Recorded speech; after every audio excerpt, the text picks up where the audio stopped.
Over a year ago, I set out on an adventure to help educate people more on Wilder World and Zero. There were a lot of complexities, and I thought I could help break down those complexities into more manageable bits of information. And now we come a year later where I've created a bunch more videos to help people with that. And we're coming up on a time where I feel like I am moving more away from what I want to do and more into what I feel like I should be doing. So I've made a decision to do less production and more raw information on my takes on the things that are happening within Wilder World and Zero.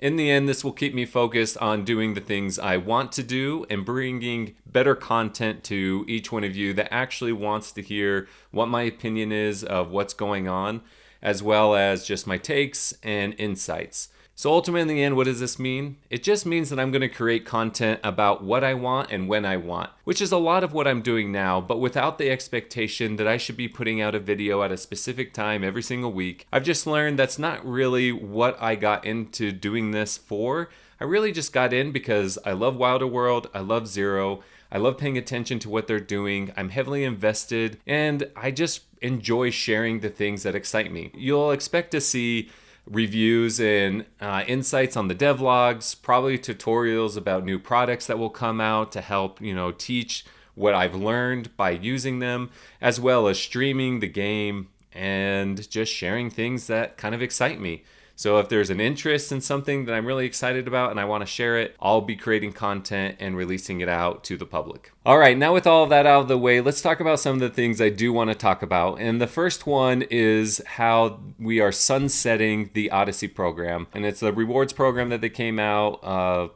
almost a year ago. Well, what ended up happening is basically the entire program got botted by individuals that just wanted to get a piece of the pie because they saw that there was a monetary value to it. The vast majority of the people that were participating had zero interest in the actual production and well-being of the game. They just wanted to be able to extract as much as possible as they can. Well, for those individuals that are really putting in an effort into helping other people learn more about Wilder World, that are interested in the game, interested in the open metaverse, interested in what they're doing, it really takes away from them and it doesn't reward them for the efforts that they're doing. It actually really dilutes that effort and it really makes it where no one really is interested in doing it. And so I know that a vast majority of the community that actually have a large stake in the success of the project just wanted the Band-Aid ripped off. There was a clause basically in there that the team would be able to adjust and change the reward program as they see fit. They're basically executing this clause and deciding that they're going to change it. Within the design that they released this last week, they talked about that they're going to distribute, I think it was 3 million wild, into I think 60% is going to the keepers pool, basically people that hold assets within Wilder World, and then 40% is going to go into the mission pool, which was people going out and saying basically when code. And the vast majority didn't even care what was being said. They just wanted the code to get the points to be able to extract from the project. For those that actually participated, that actually were interested, they're actually being a part of it, it really did dilute and distract from that effort. The heart of the team was in the right place. We learned a lot from the Odyssey. And so now the team is taking what they learned to make sure that their next rewards program is much better than the previous one. And even so much that they invited a huge group of about 40 individuals, community members, in to better understand what the team should do moving forward. They presented a possible future rewards program and how they would start to include a new system in, and they got a lot of really great feedback. There was probably a good 10 to 15 individuals that gave some really good fundamental information and feedback to the team that allowed them to be able to think about it, which then they're going to improve what the team should do in order to incentivize people to come and play without distracting from the main purpose. And the main purpose is to create the best metaverse project out there.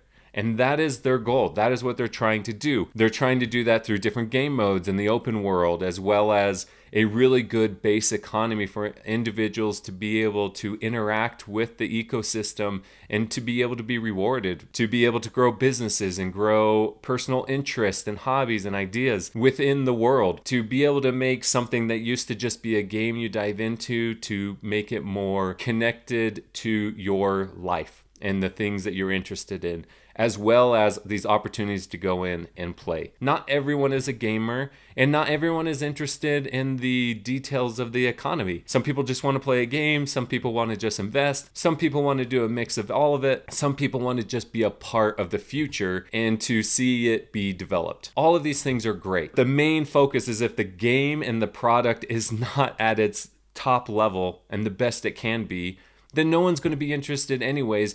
And basically all it's going to do is extract everything from the product, the project. And so there's going to have to be something that creates revenue, and there has to be a product good enough that basically attracts revenue into it. The team is doing an incredible job of looking, what do people want? How can we make this different and as good as other games?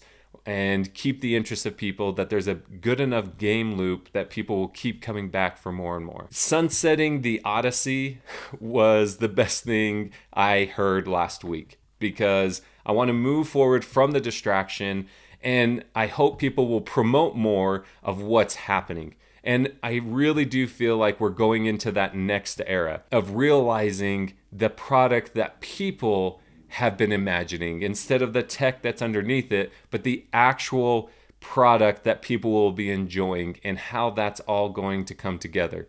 And we're at that next era of realizing and phasing in those features and functions in that gameplay. I'm telling you that going in and playing a game stripped down to the basic level and still having a lot of fun every single time I jump in really shows that the team has something. It definitely has the basis of something great. And I had the privilege of listening to MEOW about some of the things that will be coming in the future, that he was letting us know that the team is kind of mulling around some ideas and different things, and they're trying to get that feedback from actual gamers and players if these ideas are good, because they're really trying to create a product that is different than we can find in everything else. So is it going to be similar to GTA? Yes. Is there going to be similarities to like Halo and Cyberpunk and these other like Call of Duty and Off the Grid? There's going to be similarities, because there's a reason why all these games are good, and there's similarities of what makes them good. But they're also trying to take this idea of an open metaverse and connect all of these parts that we see into other new types of game modes that interact and keep people interested in exploring everything that Wilder World has to offer. And so there's just a lot coming down, and it's going to take some time. But the amazing thing is that before, all we had were words that kept us interested. Then there were things like pictures that we were excited about seeing. But now we're entering into that era of actually being able to touch controller, take an avatar, and go into the world and actually play, which is exciting. And not only that, the time that I've been able to build, which has been a short period of time, to play with the developers and hear them talk their language and their interests and the things they need to do better, and to hear the interaction back and forth of really trying to make this the best game possible, is really, really encouraging for the future of the game. And I'm sure this happens in a lot of different projects and with a lot of different teams. But when you're a part of a team and you've been listening to this team talk about all of the things that they're trying to do, and they're actually realizing that, you build trust and you build gratitude and a support for this team. And I think that's really what's coming down to it. Not only that, you've been like talking to people on Discord, you've been talking to people on Zero, and you hear them in voice chat, and you talk about these times that you're going to be able to do this, that, and the other. And then all of a sudden you find yourself actually doing those things with those people. It's a really exciting time to be able to have some fun in a new way with your friends that you've been building over 4 years, that you have this collective interest There's just something really powerful about that experience together in learning. And it doesn't even matter that it's a really stripped down game, that new features are being added to every single day.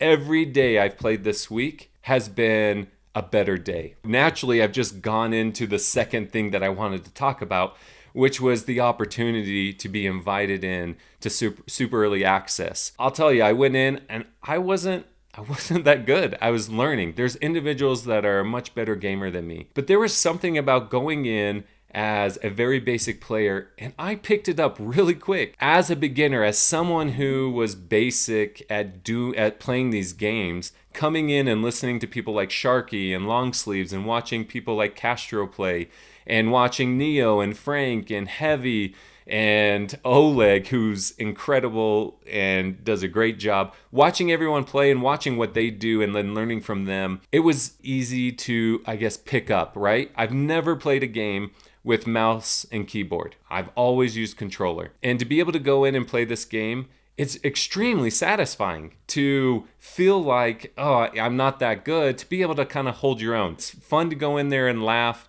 and to watch them make improvements and add different features and to be able to give your feedback. I never expected to be like this incredible gamer. But the picture I'm trying to paint is that even if you're a beginner, even if you don't feel like you're a good player, the free-for-all match that we're doing with 2 guns, it's a single map. There's portals and there's like little bridges that you jump on, and then there's like construction debris everywhere, and there's different places to hide and different places to go up to the this central location where a mass majority of people kind of congregate to during the game. As you learn all of those different things, you learn how to play the game better. This is a game for everybody. There's going to probably be improved features with advanced mobility and advanced higher skill set where people are really going to be able to shine. I'm always looking forward to jumping in and playing the game.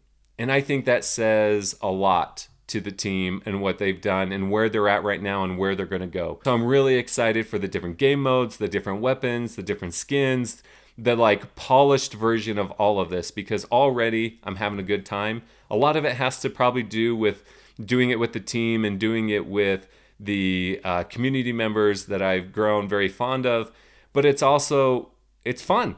It's just plain out fun. And using the pistol and what you're able to do with that, and them upgrading the melee and everyone going around and basically boxing everyone and having a good time of just trying out that feature and realizing, okay, this is a little bit more OP, we need to back it down. To the reload animations, to the grenades, and just the different events and experiences that we each have during the play tests. It's just a moment in time that we're not going to be able to get again. And so I think a lot of us are soaking this up before the masses come in. So if you have any questions about it and I can answer them, I will. Obviously, I can't put any screenshots. I can't put any images besides the ones that have been released by the team. This is a game in development, and we have the absolute honor and privilege to watch the team develop it out in the open. And I think it's incredible that they invite us in as often as they do to give feedback, to give advice, to make sure that they're getting things done right. I think it's really bold and different, and I'm so glad that there's a game that we can get into, not only racing but now combat and soon open world, to be able to enjoy something now while they're continuing to develop and make it all better, especially those that have been around. I'm grateful that we are sunsetting Odyssey. I believed in ripping off that band-aid a long ago, so I'm glad that we're moving on to the next thing. I'm glad to lend my support and to see so much support from the rest of the community in order to make the rewards program the best that it can be and in the right direction, where the focus is not on extracting. I can't wait until more people are able to jump into super early access. I hear that the next wave of individuals are going to be coming in. I can't remember how many they said, but I think it was anywhere between 10 and 30 individuals. As you can see, more and more of the core community members will be added on. Honestly, just want to take this opportunity in closing to thank the team for inviting me in to be able to play the game. I've really had a great time. I've really enjoyed my time being able to rub shoulders and to give feedback and to hear from the team the efforts that they're making, to hear the development team talk one with another every single day this week, and to be able to provide that feedback to each other to make sure that the game is improved. I also have had a great time with the community members that have been in there. Thank you for showing me around. Thank you for helping me improve my game. Thank you for just being a great support for the efforts that I am doing and for encouraging me. This has been great. I look forward to the new era of BelsheBits, where basically less production and just more raw feedback. Well, there you have it. That is your weekly Metaverse update. And don't forget to subscribe if you want to support me and if you want more of this type of content.